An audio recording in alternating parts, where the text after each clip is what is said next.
Assalamu alaikum warahmatullahi ta'ala wa barakatuhu. Barkanmu da sake saduwa cikin sabo kuma ƙayataccen shirinmu na girke-girken Week Hausa. Sunana Hafsat Shettima. A yau za mu yi coconut fried rice wanda a Hausance za mu iya kiran shi da soyayyar shinkafa mai kwakwa. Abubuwan da muke buƙata shine wake, attaruhu, tafarnuwa, nama, sinadarin ɗanɗano da kayan ƙanshi, karas, koren wake, albasa da kuma man gyaɗa. Kamar yadda kuke gani ruwan ya riga ya ɗau zafi kuma ga shinkafan mu mun riga mun wanke ta. Za mu zuba shinkafa a cikin ruwa sai mu rufe ta. Idan ya tausa sai a tace. Yanzu za mu zuba man gyaɗan mu.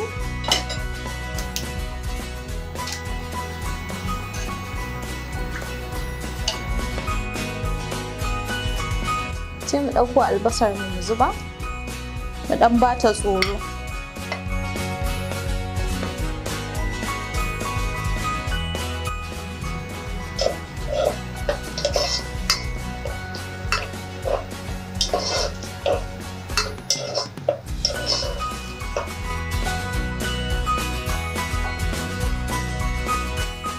Idan albasar mu ta ɗan yi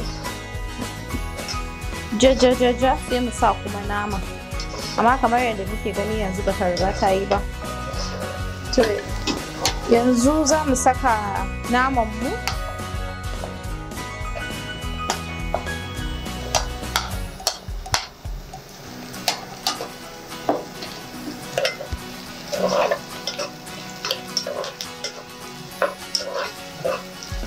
Ta juyawa. Ku ji ƙanshi mai daɗi yana tashi. Sai mu sa attaruhunmu da tafarnuwa. Shi ma mu ɗan soya shi mu ba shi tsoro.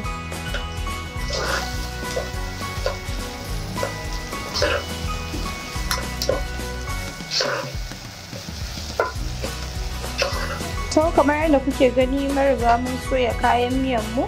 Yanzu za mu zuba shinkafar mu sai mu ci gaba da juyawa ita ma har sai ta soyu da kyau.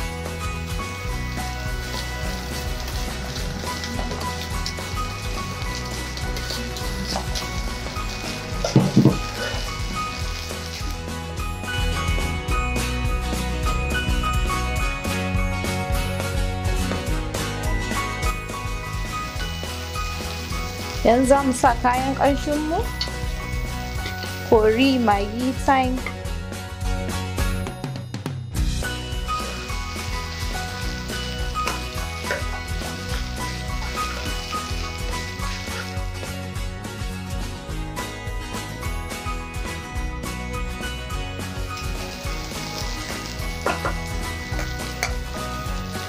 yanzu za mu saka koren tattasan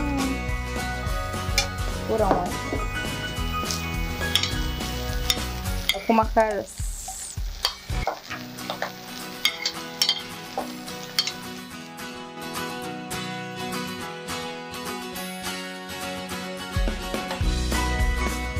Yanzu za mu sa wakenmu na gwangwani shi ma. Yanzu shinkafar mu ta gama haɗuwa.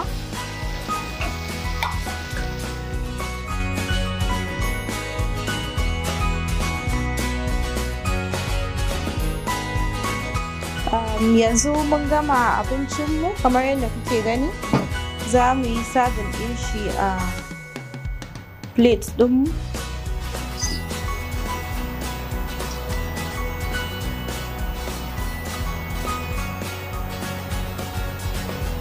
Wanda shi wannan shinkafar za mu ci shi da potato salad kamar yadda kuke gani. Potato salad ko in ce salad ɗin dankali. Ana yin shi ne da dankalin turawa, karas, kabeji da kuma koren tattasai. Sai a dafa su, an dafa sai a saka man salak wato mayonnaise.